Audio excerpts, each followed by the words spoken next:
जन्म हुआ किस अर्थ अहो, यह जन्म हुआ किस अर्थ हो, समझो जिससे यह व्यर्थ ना हो। यह जन्म हुआ किस अर्थ अहो, समझो जिससे यह व्यर्थ ना हो। कुछ तो उपयुक्त करो तन को, नर हो न निराश करो मन को। तो तन को उपयुक्त करना है, शरीर का उपयोग करिए, बुद्धि का उपयोग करिए, जो चीज़ें बताई जा रही हैं उसे करिए। समलो की सुयोग न जाए चला, कब व्यर्थ हुआ सदुपाय भला। तो ये जो सदुपाय बताया जा रहा है इसको व्यर्थ मत जाने दीजिए। समझो जग को न निराश अपना, पथ आप प्रशस्त करो अपना।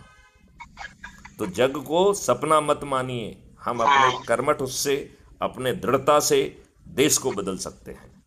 अखिलेश्वर हैं अवलंबन को, नर हो न निराश करो मन को। हमारे साथ जिनका सहारा है, ईश्वर का सहारा है, इसलिए हमें निराश होने की जरूरत नहीं है। जब प्राप्त तुम्हें सब तत्व यहाँ, फिर जा सकता है वह सत्व कहाँ। तुम स्वत्व सुधा का रसपान करो, उठ के अमृत विधान करो। दौ रूप रहो भव कानन को, नर हो न निराश करो मन को। तो आप जो है ईश्वर ने जो इतनी सारी चीज़ें दी हुई हैं उसका रसपान भी करिए और अपने लिए जो है एक अच्छा सा जो है भारत पैदा करिए। निज गौरव का नित ज्ञान रहे। अपनी शान सम्मान को नहीं जो है ना कम होने देना है।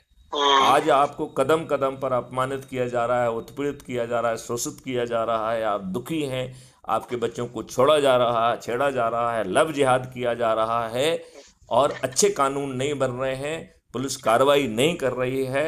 आप एक बहुत ही दयनीय स्थिति में हैं, इसलिए गौरव का ध्यान रखना बहुत ज़रूरी है।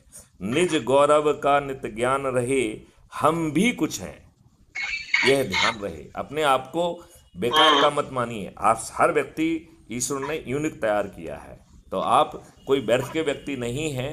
हर व्यक्ति की हाथों की उंगलियों के फिंगरप्रिंट अलग हैं। हम में से कोई भी किसी दूसरे का डुप्लीकेट नहीं है। तो ईश्वर ने हमें यूनिक बनाया है। हम सोचें कि हमें ईश्वर ने बनाया क्यों है। शायद ये नए भारत के निर्माण के लिए ही राकेश सरावगी जी आपको बनाया है। तो निज गौरव का नित ज्ञान रहे, हम भी कुछ हैं यह ध्यान रहे। मरणोत्तर गुंजित गान रहे, मरने के बाद भी हमारे कार्यों का यश हो। मरणोत्तर गुंजित गान रहे, सब जाए अभी पर मान रहे। सब कुछ चला जाए लेकिन सम्मान नहीं जाना चाहिए। कुछ हो